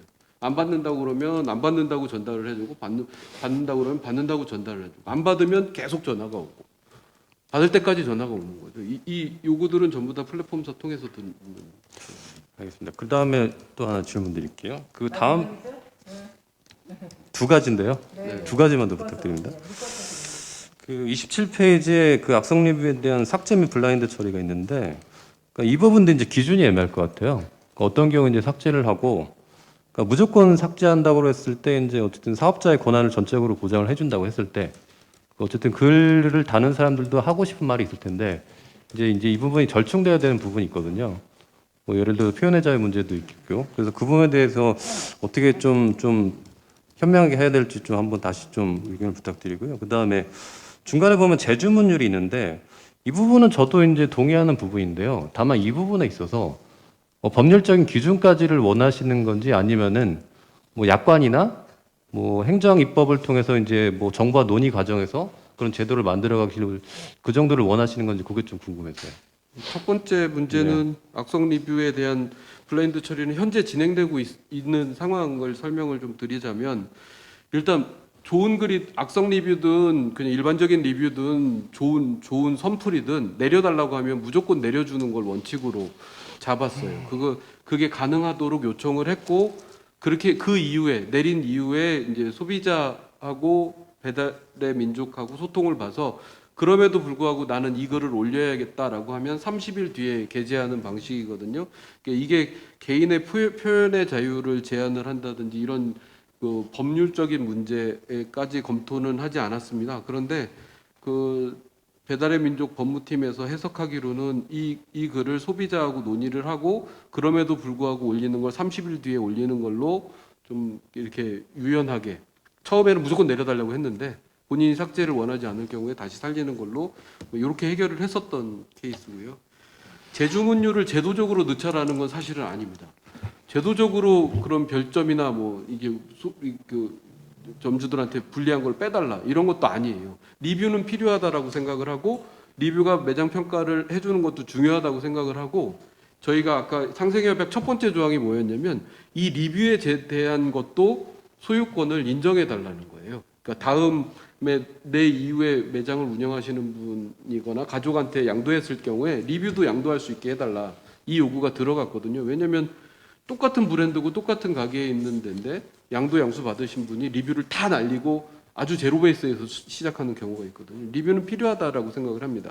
그거하고 그리고 이 재주문율은 IT적인 부분이기 때문에 상당히 파악이 구체적이고 정확하게 돼요. 그러니까 이 매장이 100개 배달이 왔는데 지난 6개월 이전에 계약하신 분들이 몇 %가 재주문을 했는지 이런 게 정확하게 나오거든요. 근데 이런 것들이 이제 이런 제도에 반영이 돼 주기를 바라는 거고, 법으로 이거를 해결한다기보다는 이제 그 이 평가 기준, 우리 소비자들이 볼 때 절대적인 평가 기준은 리뷰하고 별점밖에 없는 거잖아요. 리뷰 읽어보고 별점 보고. 그 전에는 그냥 가까운 데 시키기도 하고 그랬었는데 이게 너무 많이 해서 이 재주문율이 꼭 들어갔으면 좋겠다. 하지만 이걸 법을 바꾸거나 이렇게까지 할 수 있는 구조는 아니지 않을까 싶습니다. 이 관련해서 이따 김남주 변호사님 짧게 마지막 할 때 좀 더 법적으로 하실 게 있으시면 하시고 지금 하시고 가실래요? 네, 지금 예, 말씀을- 일어나셔야 네. 됩니다. 예. 뭐 제가 한 가지만 말씀드리면 아까 그 배달의 민족하고 상생협약 했잖아요. 그래서 리뷰에 대해서 불만이 있으신 분들이 이제 배달의 민족에 얘기하면 30일 동안 내리는, 그거는 이제 그 정보통신망법에 이제 절차가 있기 때문에, 그러니까 이제 뭐 개인의 명예나 뭐 권리를 침해하는 경우 그것을 그 망 제공 사업자가 임시적으로 내릴 수 있거든요. 그 노출이 정지를 시킬 수 있고, 그걸 기한을 30일로 잡았어요. 그래서 그 기간 동안 이제 노출을 임시적으로 그 법에 근거해서 아마 하는 것 같고요. 그래서 뭐 그건 저는 뭐 법적 권한이 있고, 다른 앱에도 다른 사업자에도 충분히 보편적으로 사용할 수 있는 그런, 뭐 현재도 있는 그 뭐 협약이 없어도 할 수 있는 그런 권리라고 저는 생각합니다. 그러면 좀 부족하지만 우리 그 유명한 하시고 네, 뭐 빨리 끝내시고 싶어하는 것 같으니까 뭐 딴 거는 없고, 오늘 좀 다시 한번 확인할 수 있었던 게 이것도 잘못하면 최근 이제 최저임금 문제로 이제 노동자하고 자영업자 사이에 갈등 소지가 다시 이제 불거지는 분위기가 되고 있는데, 이것도 잘못되면 배달 앱은 온라인 플랫폼에서는 빠지고 그 소비자, 그러니까 배달 라이더하고 매장 점주님, 사장님들 사이에 갈등이 발생할 가능성도 있고, 뭐 더 들어가면 소비자까지 얽히게 되고, 실제로는 많은 권한들을 가지고 그걸 해결할 수 있는 능력과 자원을 가진 온라인 플랫폼 회사가 좀 빠질 수도 있는 상황이어서 온라인 플랫폼 회사의 의무나 이런 것들을 조금 더 확인하는 게 필요하겠다 이렇게 생각이 들었고요. 그리고 뭐 추가적으로 아까 지금 이제 김남주 변호사님 가셨는데, 표시광고법은 이거는 조금 저희들이 좀 봐서 이걸로 기율할 수 있는 범위가 어디까지인지는 조금 공부를 하고 좀 조사를 해야 되겠다 이런 생각은 들었습니다. 오늘 오히려 제가 우리 이제 이 토론자분들께서 말씀하신 거에서 굉장히 많이 배우게 됐던 게 아닐까 싶고, 오늘 들었던 걸 근거로 해서 저희들 개선안을 좀 더 보강해서 입법할 건 입법화하고 공론화할 건 공론화했으면 좋겠습니다. 네. 문성준 대의원님, 예. 짧게 좀 추가로 말씀드리자면 현실적인 그냥 운영 방향인데요. 저희가 지금 소비자 입장에서 리뷰를 적을 때 그냥 백지에다가 적게 돼 있어요. 아무런 어떤 양식이나 이런 것들이 없는 상황이죠. 제가 느끼는 바로는 그 리뷰를 적기 전에 뭐 변호사님 가셨지만 최소한의 법적인 약속, 그리고 맛에 대한 것만, 또 배송에 관한 리뷰에 대한 평가는 어떻게 되어 있다, 이런 것들에 대한 최소한의 법적인 내용을 팝업으로 강제로 리뷰를 적기 전에 고객이 볼 수 있도록 하는 방안이 지금 현재로서는 가장 좀 필요한 부분이 아닌가 싶고요. 그리고 악성 댓글을 계속 다는 그런 고객들에 대한 정보는 플랫폼에서 가지고 있기 때문에 그런 부분에 있어서 계속 발생했을 때는 리뷰를 달 수 없도록 하는 것이 맞고요. 리뷰를 문제가 아까 우리 사무국장님이 정확히 말씀해 주셨지만은 매장 업주에 있어서 정말 이것은 불합리한 리뷰가 있었을 때 이것을 직접적으로 꼭 해피콜을 해서 확인해서 그 결과를 공유할 수 있는 시스템이 자리가 잡았으면 좋겠습니다. 그리고 배달 노동자 입장에서는 빨리 사실은 두 개 묶어서 같은 방향으로 가면 좋습니다. 그러나 여러 가지 이유로 해서 지금 단건 배달로 가고 있기 때문에 저희 라이더들의 그 근무 시간은 증가되고 있고 수익은 더 감소되고 있는 것이 현실입니다.